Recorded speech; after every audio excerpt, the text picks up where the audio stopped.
Hello दोस्तों, नमस्कार। आज का टॉपिक लेके आए गए कक्षा 10 और कक्षा 9 के लिए संस्कृत का परचम यूट्यूब चैनल पर कारक एवं विभक्ति। महत्वपूर्ण टॉपिक है संस्कृत व्याकरण का और सभी टॉपिक्स में ये अपना अहम किरदार निभाता है। तो चलते हैं, कारक और विभक्ति का निरूपण करते हैं। और आप हमारे चैनल के ऊपर पहली बार आ रहे हैं तो चैनल को लाइक, शेयर, सब्सक्राइब ज़रूर करें। बहुत बहुत धन्यवाद रहेगा आपका। तो चलते हैं अपने चैनल की ओर। कारक, क्रिया जनकत्वम कारकम, अर्थात क्रिया का जनक ही कारक कहलाता है।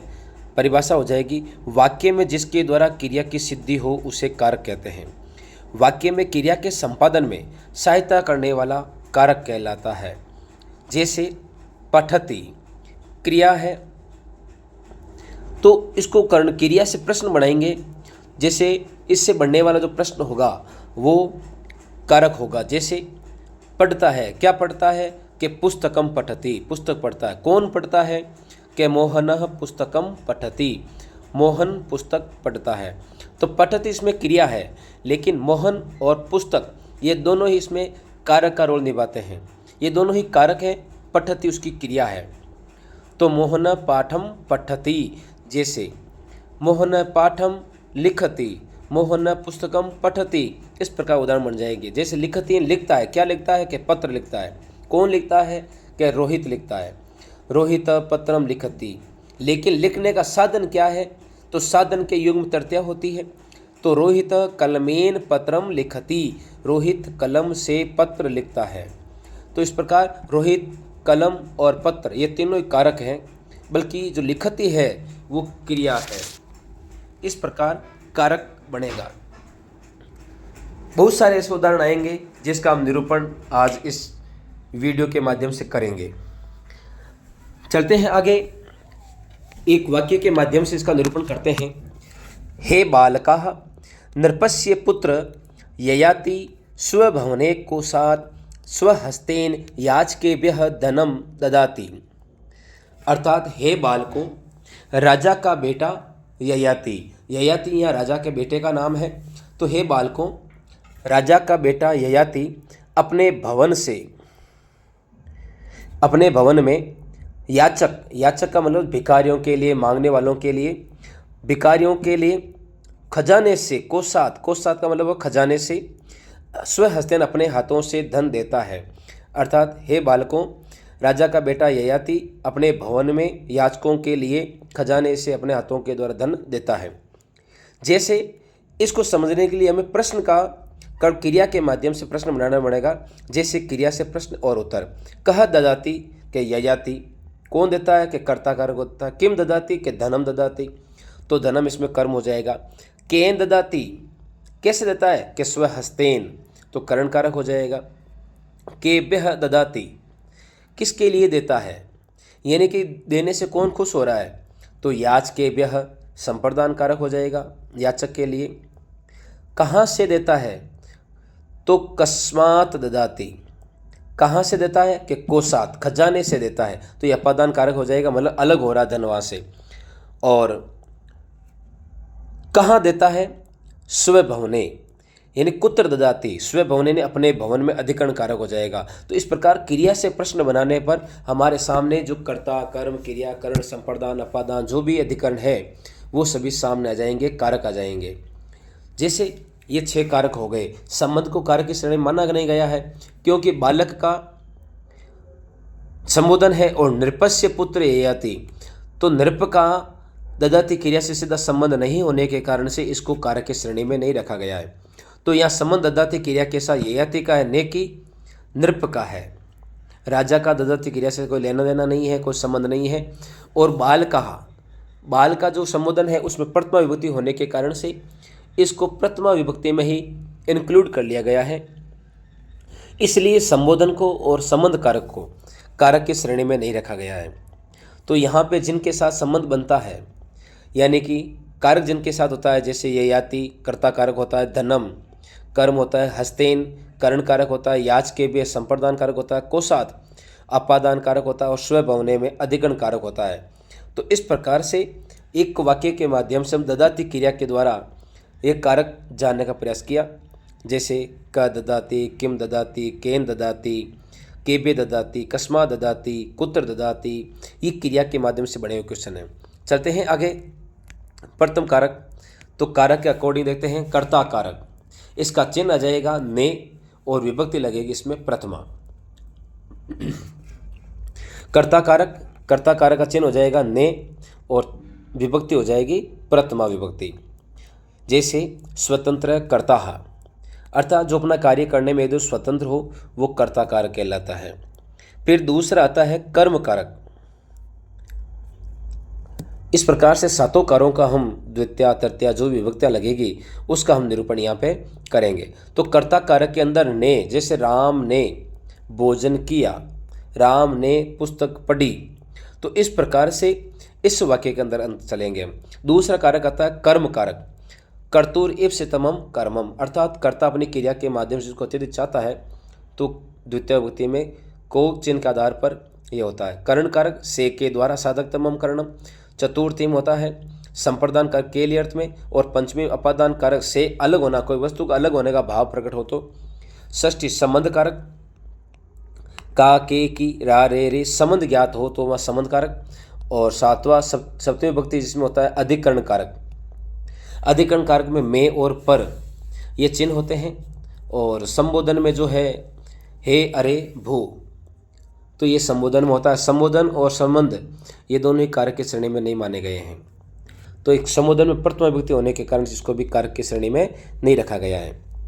तो इस प्रकार ये कारक संबोधन सहित कारक हो जाएंगे और विभक्ति हो जाएगी, उनके चिन्ह हो जाएंगे और चिन्ह ही इसमें महत्वपूर्ण रोल निभाते हैं। चलते हैं आगे, कारकों का विस्तृत रूप से परिचय करते हैं हम। कारक कैसे काम करते हैं, जैसे कारक और कारक के चिन्ह और उनकी विभक्तियाँ, ये हमने अभी पढ़ा है। कर्ता कारक, कर्ता ने कर्म को कर्ण से के द्वारा संप्रदान के लिए अपादान से अलग होना, संबंध काके की अधिकरण में पर और संबोधन हे अरे भो। तो इस प्रकार ये विभक्तियाँ हो जाएगी। संबंध और संबोधन ये दोनों ही कारक नहीं माने गए हैं, यानी कि इनका क्रिया के साथ सीधा संबंध नहीं होता है, नहीं तो संबंध का होता है न संबोधन का होता है। तो इसलिए इसको कारक की श्रेणी में नहीं रखा गया है और न ही इसको माना गया है, तो इनको कारक की श्रेणी से अलग कर दिया गया है। चलते हैं आगे, कर्ता कारक। स्वतंत्र है कर्ता, अर्थात क्रिया को स्वतंत्र रूप से करने वाले को कर्ता कहते हैं, यानी कि जो अपना काम एकदम स्वतंत्र रूप से करे वो कर्ता होता है। तो स्वतंत्र, जैसे गिरीशः पुस्तकम पठति, पठति क्रिया है, पढ़ता है। कौन पढ़ता है? गिरीश। क्या पढ़ता है? कि पुस्तक पढ़ता है। तो क्रिया का कर्ता कौन हुआ? तो यहाँ पे गिरीश है। तो इस वाक्य में कर्ता गिरीश है, जो काम करने वाला या पढ़ने वाला है या पढ़ता है। तो इस प्रकार गिरीश कर्ता हो जाएगा, पुस्तकम जो है उसका पढ़ने का जो कर्म है हो जाएगा, और पठत उसकी क्रिया हो जाएगी। जैसे दूसरा वाक्य देते हैं, राकेशः वाहनेन जयपुरम गच्छति, राकेश वाहन से जयपुर जाता है। जाना उसकी क्रिया है, तो कहाँ जाता है? कि जयपुर जाता है। जानने वाला कौन है? कि राकेश है। तो राकेश करता है और क्रिया उसकी हो जाएगी गच्छति। जैसे 10वीं कक्षायां छात्राः पत्रम लिखन्ति, 10वीं कक्षा में छात्र पत्र लिखते हैं। लिखना उसकी क्रिया है, लेकिन लिखने वाले कौन है? 10वीं के छात्र। तो छात्र जो है वो कर्ता हो गया, तो कर्ता के अनुसार क्रिया भी बहुवचन में हुई है। तो इस प्रकार क्या लिखता है? कि पत्र लिखता है, तो पत्र उसका कर्म हो जाएगा। जैसे अगला वाक्य आता है, राधा 6ठी कक्षायाम पठति, राधा 6ठी कक्षा में पढ़ती है। तो पढ़ना उसकी क्रिया है। पढ़ने वाली कौन है? कि राधा। कौन सी कक्षा में पढ़ती है? कि 6ठी कक्षा में। तो इस प्रकार से ये चलेगा। दूसरा आता है कर्म कारक, कर्तुरीप्सितमम कर्मम, अर्थात कर्तुः ईप्सितमम कर्मः, इसका विन्यास रूप हो जाएगा। क्रिया के संपादन में कर्ता के सर्वाधिक अभिष्ट को कर्म कहते हैं, यानी कि कर्ता जिसको अत्यधिक चाहता है। अभिष्ट का अर्थ यहाँ चाहना होता है, यानी कि क्रिया के माध्यम से कर्ता जिसको अत्यधिक चाहता है उसको कर्म कारक की संज्ञा दी गई है। और इसके अंदर द्वितीय विभक्ति का प्रयोग होता है और को चिन्ह का प्रयोग होता है इसमें। जैसे गिरीशः पुस्तकम पठति, वही वाक्य जैसे हैं, गिरीश पुस्तक पढ़ता है। पढ़ना उसकी क्रिया है। कौन पढ़ता है? कि गिरीश। तो इसका पढ़ती से हम क्रिया आंसर बनाएंगे, जैसे निकालेंगे। तो गिरीश क्या पढ़ता है? कि पुस्तक पढ़ता है। तो क्या का आंसर निकल रहा है, मतलब गिरीशः पुस्तकम पठति। गिरीश पढ़ता है, क्या पढ़ता है कि पुस्तक पढ़ता है। तो पुस्तक इसमें जो शब्द है वो कर्म संज्ञा हो जाएगी। तो यहाँ कर्म संज्ञा के रूप में पुस्तकम को लिया गया है, जिसको अत्यधिक गिरीश चाहता है, जिसके साथ अभिष्ट कर्म होता है, तो वो कर्म संज्ञा हो जाएगी। जैसे बालकः दुग्धम पिबति, बालक दूध पीता है। जैसे इसका पिबती क्रिया से हम प्रश्न बनाएंगे तो बालक क्या पीता है, तो बालक दूध पीता है। तो दूध में द्वितीय विभक्ति का प्रयोग हुआ है, तो ये दुग्ध जो शब्द है वो उसका कर्म कारक हो जाएगा, द्वितीय विभक्ति लगेगी। जैसे छात्राः पत्रम लिखन्ते, जैसे लिखन्ति क्रिया है और कर्ता जो है वो छात्रा है और पत्र जो है उसका कर्म है, तो छात्रा क्या लिखती है कि पत्र लिखती है। राकेशः आपणात् फलानि आनयति, राकेश बाजार से फल लाता है। तो राकेश बाजार से क्या लाता है, तो फलानी। आनयति जो इसमें क्रिया है उसका जो कर्म होगा वो फल होगा। तो राकेश बाजार से फल लाता है तो फलानी, तो क्या का आंसर निकालेंगे तो सकर्मक हो जाएगा ये, तो फलानी इसके अंदर कर्म कारक हो जाएगा। इस प्रकार से चलेगा। तो चलते हैं अगला कारक कर्ण कारक। साधक तमम कर्णम, क्रिया की सिद्धि में कर्ता के सबसे प्रमुख सहायक को कर्ण कारक कहते हैं। यानी कि क्रिया की सिद्धि में जो अत्यंत सहायक हो वो कर्ण कारक होता है। और कर्ण कारक में तृतीया विभक्ति का प्रयोग होता है साधन के रूप में। जैसे गोरी जलेन मुखम प्रक्षाल्यति, गोरी जल से मुख धोती है। तो साधन के रूप में कौन है, जैसे प्रक्षाल्यति धोती है, क्या धोती है कि मुख, कौन धोती है कि गोरी, गोरी मुख धोती है। तो कैसे धोती है कि जल से। जो जल जो शब्द है वो इसमें साधक तमम के अंदर कहता है, यानी कि जलेन में जो तृतीय विभक्ति लगी है वो साधन के रूप में लगी है, कर्ण कारक के रूप में लगी है। तो यह कर्ण कारक जो है वो शब्द हो जाएगा जल, जल के द्वारा मुँह धोती है।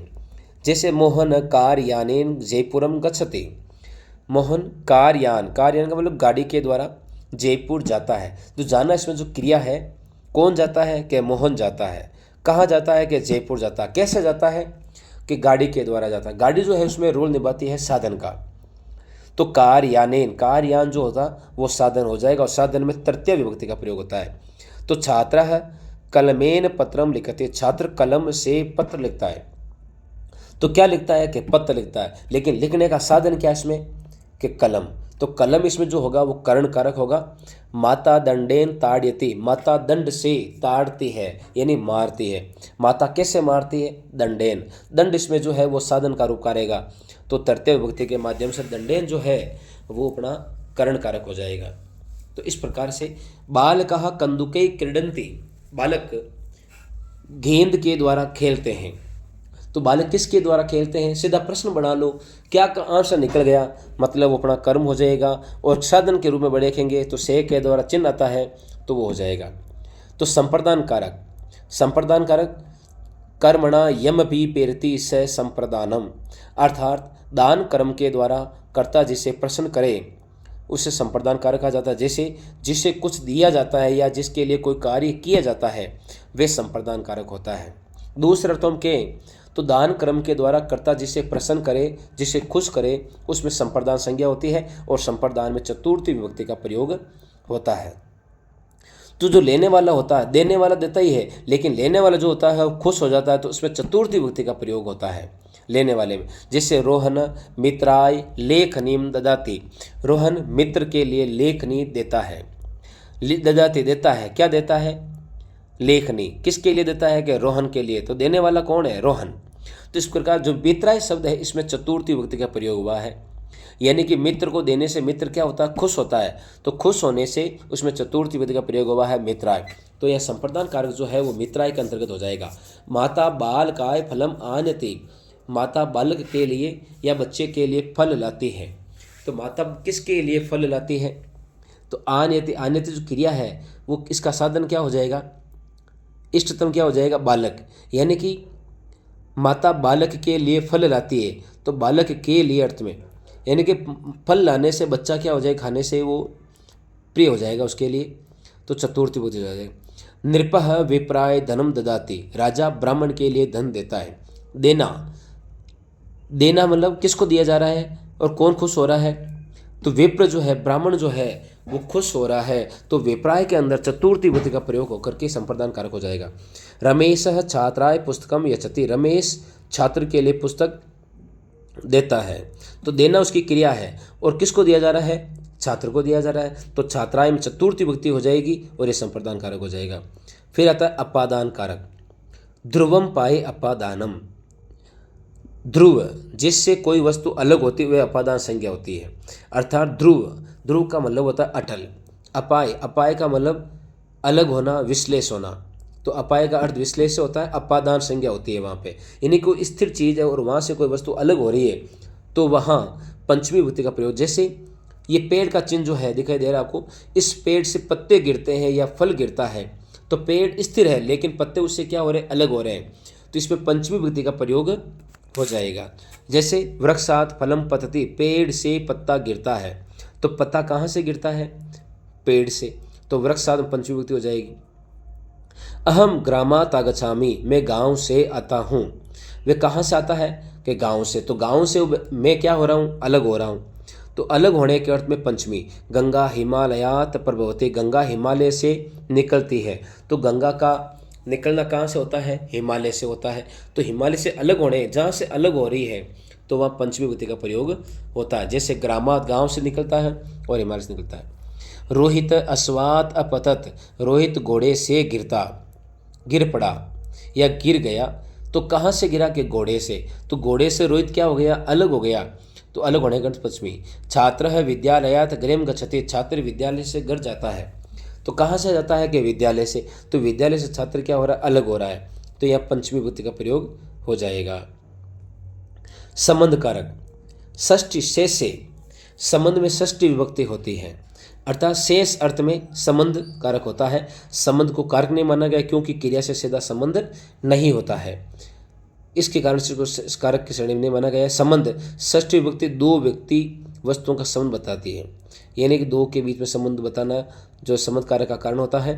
तो दो षष्ठी विभक्ति दो व्यक्ति या वस्तुओं का संबंध बताने का कार्य करती हैं, लेकिन ये कारक की श्रेणी में नहीं है। जैसे रमेशः संस्कृतस्य पुस्तकम पठति, रमेश संस्कृत की पुस्तक पढ़ता है, तो रमेश जो है वो संस्कृत की पुस्तक पढ़ता है, तो रमेश के और संस्कृत की किताब के बीच में क्या है, संबंध बन गया, तो संस्कृत से षष्ठी विभक्ति हो जाएगी। रामस्य भ्राता लक्ष्मण अस्ति, राम के भाई लक्ष्मण है, तो राम और लक्ष्मण के बीच में भाई का संबंध है, तो रामस्य में षष्ठी विभक्ति का प्रयोग हो जाएगा, संबंध कारक हो जाएगा। तुलसीदास रामचरितस्य रचिता अस्ति, तुलसीदास रामचरित के रचयिता है, तो तुलसीदास के और रामचरितमानस के जो भी संबंध बना है वो षष्ठी विभक्ति के रूप में बना है, तो रामचरित से में षष्ठी विभक्ति का प्रयोग हो जाएगा। पुष्पायाः पुत्र क्रीडति, पुष्पा का पुत्र क्रीड़ा करता है यानी खेलता है, तो पुत्र के पुष्पा के बीच में संबंध बना है, तो संबंध में षष्ठी विभक्ति होकर के पुष्पा में षष्ठी विभक्ति एक वचन में हो जाएगा, पुष्पायाः।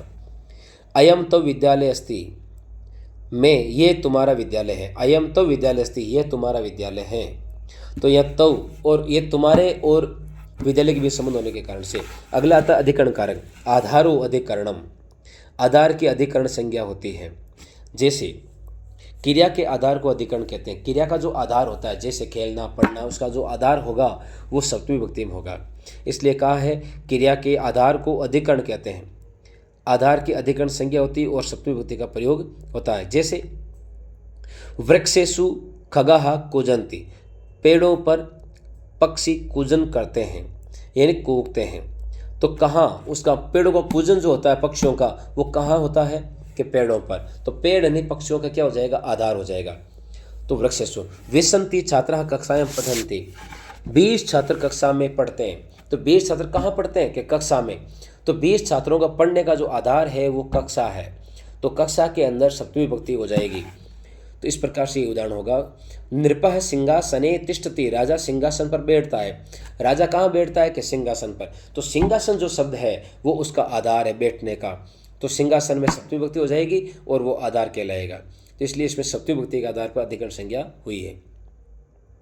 नेक्स्ट है मुनि आसने तिष्ठति, मुनि आसन पर बैठता है, तो मुनि का बैठने का जो साधन है या आधार जो है वो आसन है, तो आसन के योग में या जो अधिकरण है उसके योग में सप्तमी विभक्ति का प्रयोग हुआ है।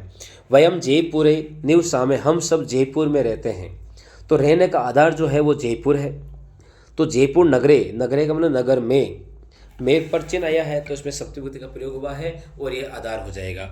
तो इस प्रकार हो जाएगा। संबोधन, जिसे पुकारा जाए या संबोधित किया जाए उसे संबोधन कहते हैं, अर्थात जिसे हम बुलाते हैं, पुकारते हैं। और संबोधने एक वचनम, संबोधन में एक वचन होता है।